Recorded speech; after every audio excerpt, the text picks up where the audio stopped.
Live from downtown Bakersfield, 23 ABC News starts now. A mistrial declared once again in the murder trial against Michaela Bowers, what the prosecution and the defense are saying. Plus, family and friends gather to honor the life of a victim from a deadly shooting in Delano. Good morning and thanks for staying with 23 ABC News at 6 a.m. I'm Danielle Kernkamp. I'm Mike Hart. Let's start things off and bring in CHP Officer Robert Rodriguez for a look at what's going on our roadways. Robert? Thank you very much, Mike. Good morning. Good morning, everyone. Well, things are looking pretty good on our roadways right now. No major issues or any crashes to talk about here through town. If you're about to head out the door, head out of town, maybe, all of your major routes are looking good. All local roadways are also in great shape as well. That's my look at traffic. Elena, we'll send it to you.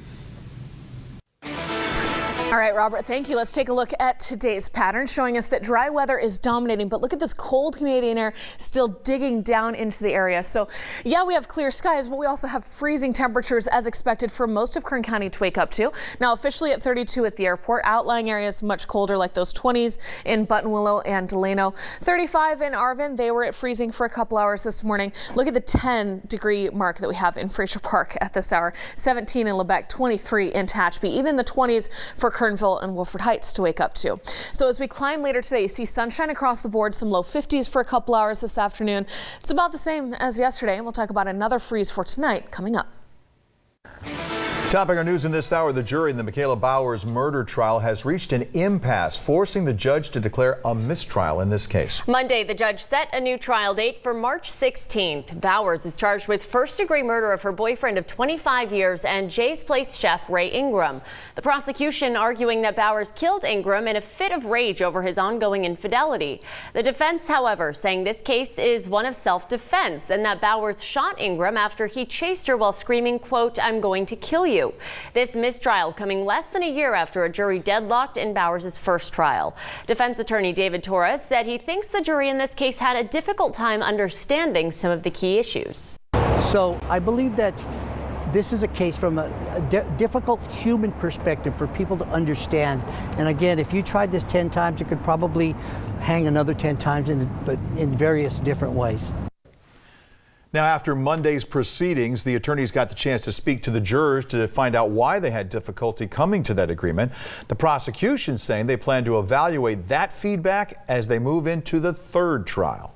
I think that in every case, the jury and both parties want to reach a verdict, and I think that was the case in this case, and this is just part of the process, and it happens, and we respect that. We respect the work that they did, and we go forward. Both sides in this trial said they believe the jury worked hard to try and come to an agreement. Torres saying that he believes jury selection will remain one of the biggest obstacles as this returns to court. The judge said in this trial, 6 jurors voted for voluntary manslaughter, 4 voted for second-degree murder, 1 voted for involuntary manslaughter, and 1 juror voted for not guilty. This case will go back to the beginning with a new trial date set for March 16th, and Bowers is expected back in court for a readiness hearing on March 6th. This morning, the search continues for anyone connected to a deadly shooting in Delano late last week. With the search ongoing, family and friends gathered to pay their respects to 21-year-old Adam Guillen. Dozens gathering on Monday night for a candlelight vigil in Delano where Guillen was shot. He later died at the hospital. Another person suffered serious injuries. 3 more were treated for non-life-threatening wounds.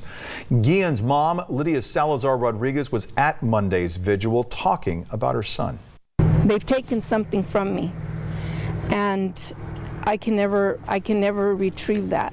You know, they've stolen his life, you know, and all we can hope is that someone else is not a victim like he is. Delano police so far have not released any information about the shooting. They have not identified a suspect. They're asking if you do have information, you're urged to give them a call at 721-3377 or their 24-hour tip line right there on your screen, 721-3369.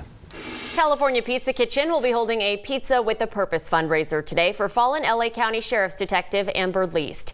Leist was struck and killed after helping an elderly woman cross a street in Los Angeles. The driver of the car that hit Leist pulled over and tried to help her. Leist was a 12-year veteran of the department and leaves behind 2 sons. To participate, simply mention the fundraiser and CPK will donate 20% of your check to Police and Fire, the Fallen Heroes, to support the family of Detective Leist. Our local CPK is on Stockdale Highway. Rosemarys Creamery is set to close tomorrow in honor and in celebration of the founder, Francis DeMarco, who died last week. Rosemarys made the announcement on Instagram Monday. DeMarco was 89 years old. For the last 36 years, his legacy has brought sweetness and joy to the community through the sweet treats at Rosemarys Creamery. Rosemarys has become a Bakersfield staple located downtown at the corner of F and 28th Streets. The ice cream shop, named after DeMarco's wife of more than 60 years, was opened by the couple back in 1984. Hundreds of Kern County residents have been hired for part-time and full-time positions through Exact Staff. In this week's Kern Back in Business, 23 ABC's Daniela Garrido joins us in studio to share how they link the applicant to the right job for them. Daniela? If dropping your resume off at job fairs hasn't worked out for you, we have another option that may help. A staffing agency in downtown Bakersfield has helped hundreds of local applicants get hired. Right now that have open positions, I would say we were working with about 55 companies. Local companies are looking to fill hundreds of positions as demand for their businesses grow in Kern County. With Kern County growing, there's a lot of companies coming into town and then companies are expanding. So with that said, they reach out to Exact Staff to help them with their staffing needs. And that's where my recruiters come into play. They're hiring daily so they can send these associates out to work. Exact Staff has been in Bakersfield for 8 years, helping people get hired to part-time or full-time positions. I tell everybody it's kind of like a dating site. I know that's probably not the good words, but it's a dating site, and what we do is we match the skill set of the employee to our job orders, which is what the client gives us, in finding the right person.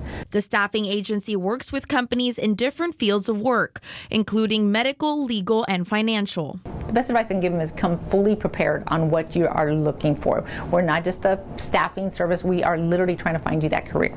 Joanna Martinez is now a recruiter at Exact Staff, but a few months ago, she was working jobs through the agency. I came here applying for a job, and I did go and do a couple temp jobs. It was just for some for a few days, some for a couple of weeks, and then I guess I did a great job because I did get a call back from the recruiters here at the office offering me a position here. So she says Exact Staff helped her hone in on her strengths and find a job she's good at. Just get out of your comfort zone and then try something new. You never know. Like, I would never imagine doing what I'm doing now. I had no experience as a recruiter, and now I love it. I just want to, continue with this career.